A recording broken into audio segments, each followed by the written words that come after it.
Hello दोस्तों, GeM of GS में आपका स्वागत है। आज हम लोग पॉलिटी के इस पार्ट नंबर 3 में अध्ययन करेंगे। इससे पहले हमने भारत के संवैधानिक विकास के इतिहास के क्रम में 2 वीडियोस डाल दिए हैं। पहले वीडियो में पूर्ण रूप से हमने इंट्रोडक्शन दिया है, परिचय दिया है, और दूसरे वीडियो में 1600 ईस्वी के चार्टर एक्ट से लेकर के 1853 ईस्वी के चार्टर एक्ट तक सभी प्रमुख विशेषताओं का अध्ययन किया है। इस वीडियो में हम लोग प्रमुख रूप से 1858 के एक्ट से लेकर के 1947 के भारतीय स्वतंत्रता अधिनियम तक अध्ययन करेंगे और प्रत्येक अधिनियम की प्रमुख विशेषताओं को बारीकी से समझेंगे। तो चलिए स्टार्ट करते हैं आज का सीरीज। इसमें 1857 ईस्वी के महान क्रांति के बाद जैसे ही भारतीय राजनीतिक और प्रशासनिक जीवन में आमूलचूल परिवर्तन आए, उसी क्रम में भारत का प्रशासन ब्रिटिश सरकार के हाथों में चला गया और उसने स्वयं अपने हाथ में प्रशासन को लेकर के समय समय पर कई सारे एक्ट्स पारित किए, जिनमें पहला है 1858 का भारत शासन अधिनियम। इसकी प्रमुख विशेषता में पहली विशेषता है कि भारत का शासन ईस्ट इंडिया कंपनी से लेकर के उसे ब्रिटिश क्राउन के हाथों में सौंप दिया गया। यानी कि अब ईस्ट इंडिया कंपनी के माध्यम से भारत का शासन संचालित नहीं होगा, बल्कि उसके स्थान पर अब ब्रिटिश क्राउन ही भारत के प्रशासन के लिए सर्वेसर्वा होंगे।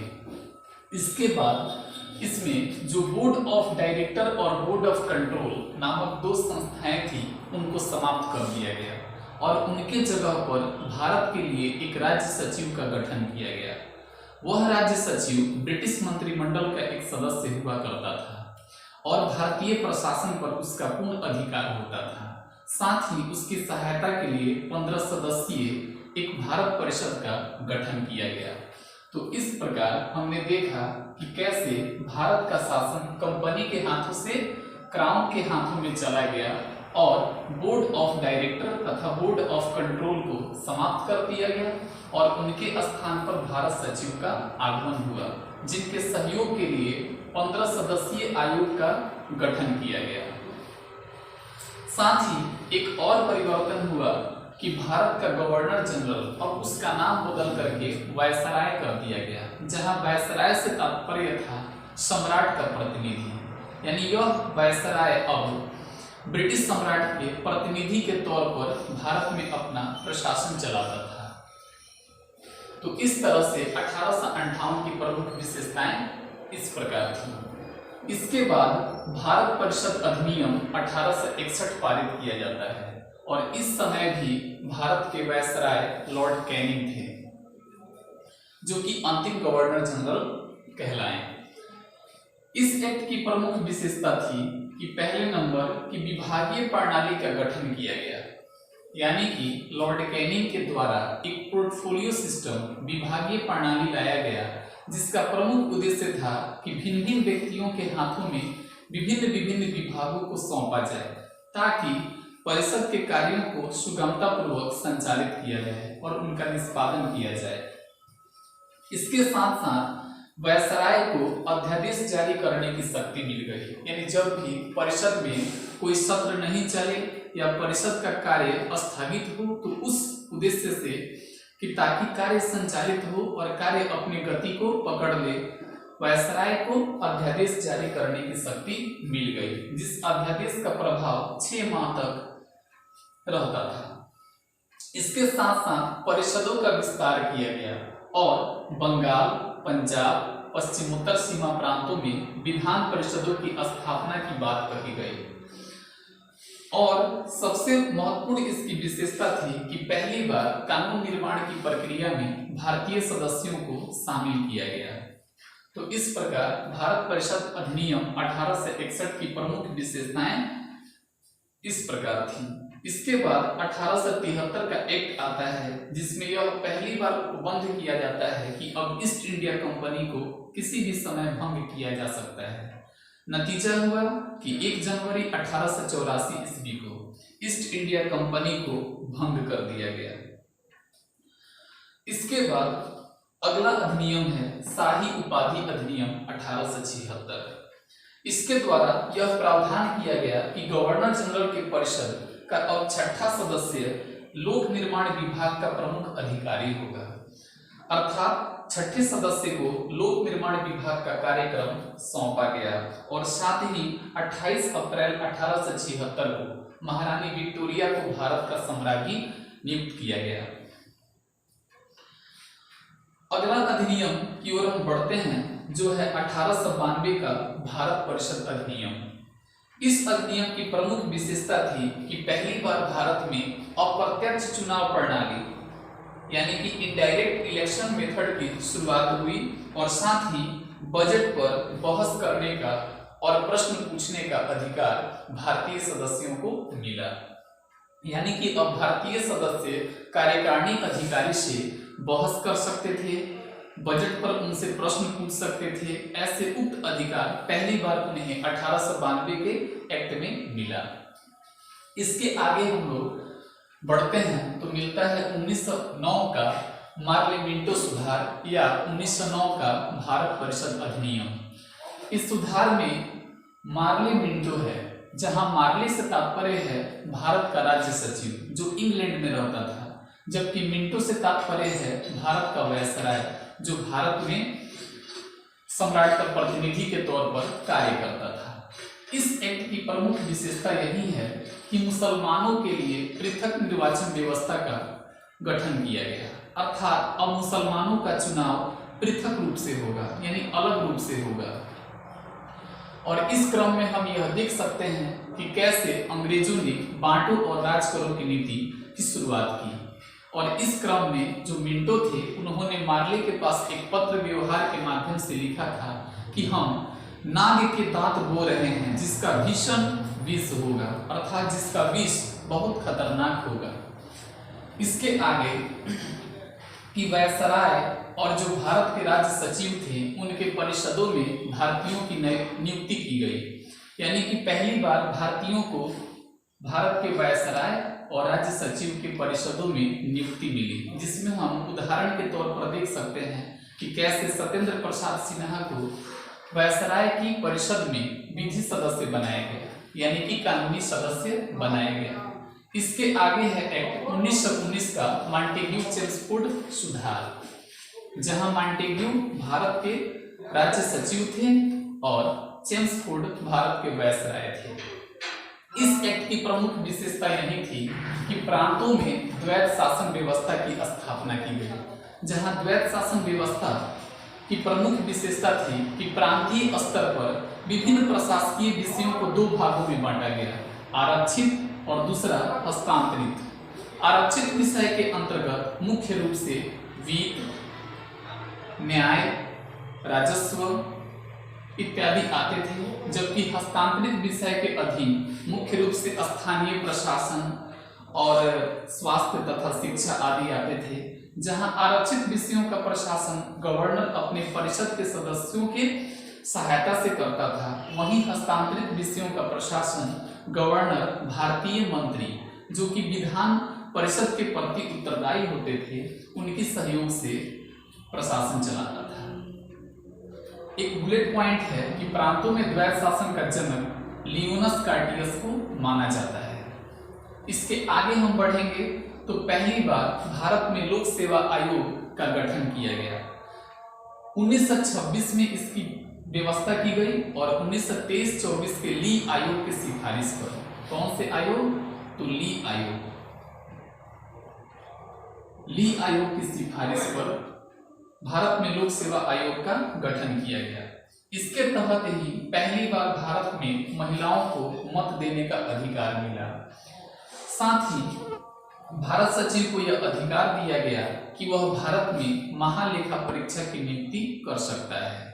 इसके अलावा अगर देखें तो इस एक्ट में यह भी प्रावधान किया गया था कि पुनः 10 वर्ष के बाद इस एक्ट से भारत में क्या पॉजिटिव रिजल्ट्स आए हैं, क्या सकारात्मक परिणाम निकले, उनकी समीक्षा की जाएगी, जिसके आधार पर हम इतिहास में देखते हैं कि समय से पूर्व ही 1927 में साइमन कमीशन, जिसे व्हाइट मैन कमीशन भी कहा जाता है, उसका गठन किया जाता है। तो इस प्रकार हमने 1919 तक के एक्ट को देखा। आगे 1935 का भारत शासन अधिनियम आता है। इस अधिनियम में हम यह देखते हैं कि यह अधिनियम बहुत बड़ा दस्तावेज था, जिसमें 321 अनुच्छेद और करीब करीब 10 अनुसूचियां थी। और यह वैसा एक्ट था जिसका सर्वाधिक व्यापक प्रभाव भारतीय संविधान के निर्माण पर पड़ा। और हम देख सकते हैं कि आज वर्तमान समय में जो 395 अनुच्छेद हमारे भारतीय संविधान में है, उनमें से करीब करीब 250 ऐसे अनुच्छेद हैं जो अक्षरशः या पूर्ण रूप से भारत शासन अधिनियम 1935 से ग्रहण किए गए हैं। अब इसकी प्रमुख विशेषताओं पर अगर नजर डालें तो पहली विशेषता है कि भारत में पहली बार अखिल भारतीय संघ की स्थापना की बात की गई। अखिल भारतीय संघ से तात्पर्य है कि 11 ब्रिटिश प्रांत, 6 चीफ कमिश्नरी क्षेत्र और उन सभी देशी रियासतों से मिलकर के बनना था जो भारत में स्वेच्छा से शामिल हो सके। परंतु हुआ क्या, तो देशी रियासत इसमें भाग नहीं लिए और अंततः इस प्रस्ताव को पारित नहीं किया गया। दूसरी विशेषता थी कि जो 1919 के एक्ट में जो प्रांतों में द्वैत शासन व्यवस्था था, वहां से हटाकर उसे केंद्र में लाया गया और प्रांतों में पूर्ण रूप से स्वायत्तता प्रदान की गई, अर्थात प्रांत को स्वायत्तता दे दी गई, जबकि केंद्र में द्वैत शासन व्यवस्था को लागू किया गया है। और यहीं से एक हम संघीय संविधान का अवधारणा पाते हैं, कॉन्सेप्ट पाते हैं, जिसमें सभी प्रांतीय और संघीय विषयों को तथा कुछ ऐसे भी विषय थे जो संघ और प्रांत दोनों के बीच बटे हुए थे, अर्थात संघ सूची, राज्य सूची और समवर्ती सूची के रूप में प्रशासकीय विषयों को बांटा गया है। और कुछ ऐसे विषय थे जो कि इन तीनों सूचियों में शामिल नहीं थे, उन्हें गवर्नर जनरल के अधीन कर दिया गया है। आगे देखते हैं संघीय न्यायालय की स्थापना, यानी 1935 के एक्ट के तहत सन 1937 में संघीय न्यायालय की स्थापना होती है, जिसकी शक्ति प्रांतों और देशी रियासतों तक फैली हुई थी। और इसके विरुद्ध हम इंग्लैंड के प्रीवी काउंसिल में जा सकते थे।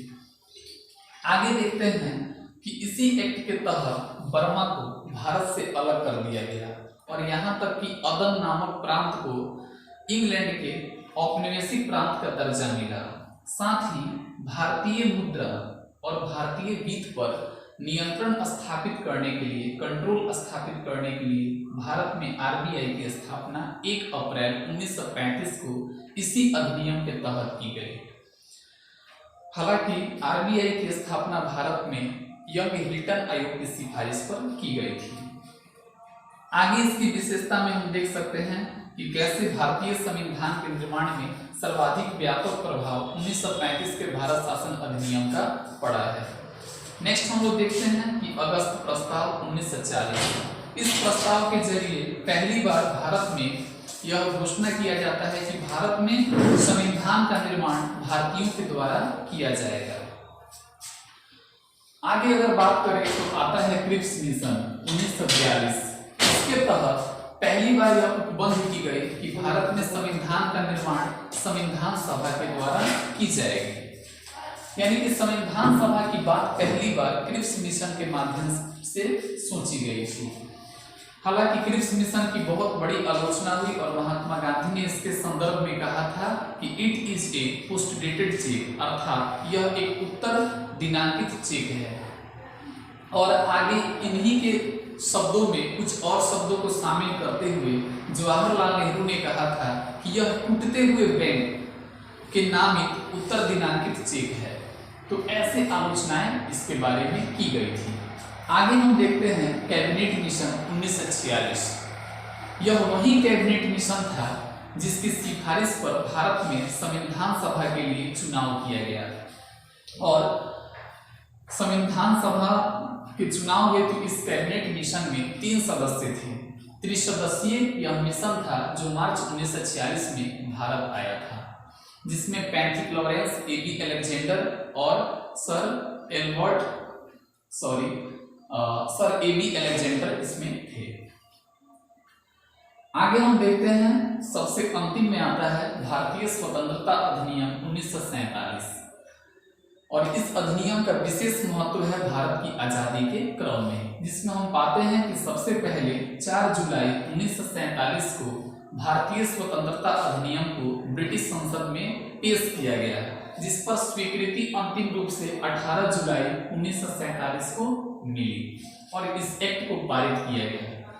और इसकी प्रमुख विशेषताओं को हम निम्न पॉइंट्स में देख सकते हैं। जैसे पहला पॉइंट था कि इसमें यह प्रावधान किया गया कि 15 अगस्त 1947 को भारत को 2 भागों में बांट दिया जाएगा, अर्थात इसके 2 अधिराज्य होंगे, भारत व पाकिस्तान, और दोनों ही अधिराज्यों के लिए अलग अलग गवर्नर जनरल और अलग अलग संविधान सभा का निर्माण किया जाएगा। साथ ही इसमें यह भी उपबंध किया गया कि जो भी प्रांत या देशी रियासत हैं अपनी इच्छा के अनुसार वो भारत या पाकिस्तान किसी में शामिल हो सकते हैं। और भारत के संदर्भ में यह भी घोषणा किया गया कि जब तक भारत में संविधान सभा के द्वारा संविधान का निर्माण नहीं हो जाता तब तक संविधान सभा ही यहाँ विधानमंडल के रूप में काम करेगी और वह 1935 के उपबंधों के तहत शासन चलाएगी। आगे यह उपबंध किया गया कि भारत को मुख्य रूप से सिंध, बलूचिस्तान, पूर्वी बंगाल, पश्चिमी पंजाब, असम का सिलहट जिला प्राप्त नहीं होगा और ये भारत को छोड़ करके पाकिस्तान में शामिल होंगे। इसी में जो असम का सिलहट जिला था उसने सबसे पहले पाकिस्तान के पक्ष में अपना मत दिया था। और इस प्रकार हम लोगों ने आज भारत के संवैधानिक विकास के इतिहास के प्रत्येक पार्ट्स का अध्ययन किया, प्रत्येक अधिनियम का सविस्तार वर्णन किया। आशा करता हूं कि आप सभी दोस्तों को यह वीडियो अच्छा लगा होगा। इसे लाइक करें और चैनल को आगे बढ़ाने के लिए इसे सब्सक्राइब करें। Thank you.